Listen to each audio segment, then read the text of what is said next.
आज के तुम्हारे साथे शेयर करब चॉकलेट पैनकेक रेसिपि। मात्र একটা ডিম দিয়ে 10 থেকে 12টা এরকম প্যানকেক বানিয়ে নেওয়া যাবে। ছোট থেকে বড় সবার এই প্যানকেক খেতে খুব ভালো লাগবে।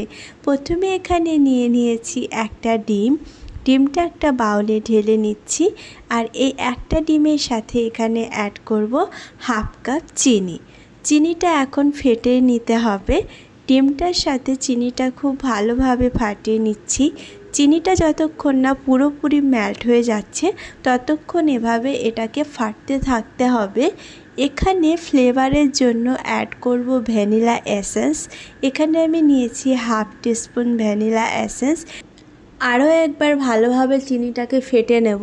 চিনিটা পুরোপুরি মেল্ট না হয়ে এখানে ময়দা ইউজ করলে প্যানকেকটা ভালো হবে না, তাই চিনিটাকে অবশ্যই ডিমের সাথে খুব ভালোভাবে ফাটিয়ে নিতে হবে। চিনিটা যখন পুরোপুরি মেল্ট হয়ে গেছে তখন এখানে আমি অ্যাড করব ময়দা।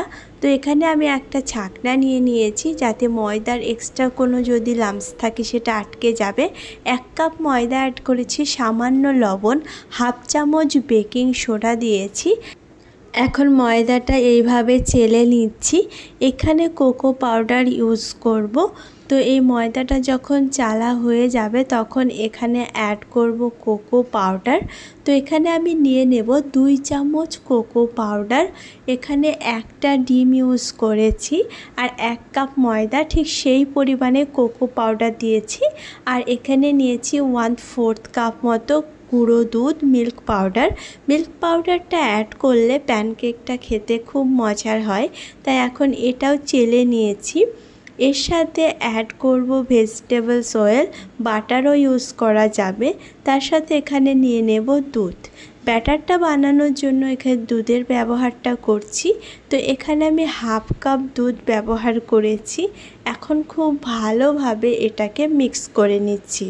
এখানে কোনো রকম লাম্পস থাকা যাবে না, তাই এটাকে খুব ভালোভাবে মিক্স করে নিতে হবে।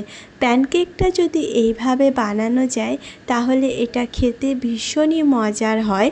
তবে এখানে কোকো পাউডারটা বেশি ইউজ করা যাবে না, তাহলে একটা তিতা ভাব চলে আসতে পারে। তো এখানে যেহেতু একটা ডিম ইউজ করেছি আর হাফ কাপ চিনি, ঠিক সেই পরিমাণে 1 কাপ ময়দা আর তার সাথে এখানে 2 চামচ মতো কোকো পাউডার ব্যবহার করেছি। খুব ভালোভাবে মিক্স করে নিয়েছি। ব্যাটারটা একেবারে স্মুথ হয়ে গেছে, দেখতে পাচ্ছ। খুব বেশি এবং ঘন বা খুব বেশি পাতলা নয়, একটা পারফেক্ট এরকম ব্যাটার বানিয়ে নিয়েছি। এখন এখানে আমি একটা কাপ নিয়ে নিচ্ছি আর এই কাপে সবগুলো প্যানকেক বানাবো, তাহলে প্রত্যেকটা প্যানকেকের সাইজ একেবারে একই রকম পারফেক্ট হবে। তো এখানে একটা প্যান নিয়ে নিয়েছি। প্যানটা খুব ভালোভাবে গরম হয়ে গেলেই ব্যাটারটা অ্যাড করেছি আর এখানে হালকা একটু তেল ব্রাশ করে দিয়েছি বা বাটার ব্রাশ করে দেবে খুবই হালকা করে। বিনা তেল বা বাটার ছাড়াও এই প্যানকেকগুলো বানিয়ে নেওয়া যাবে। সেক্ষেত্রে এখানে ননস্টিকের প্যান ইউজ করলে এটা দেখতে খুব ভালো হবে এবং যে লেয়ারটা হবে সেটাও একেবারে মসৃণ হবে। ফ্লেমটাকে একেবারে লো রেখে দিতে হবে।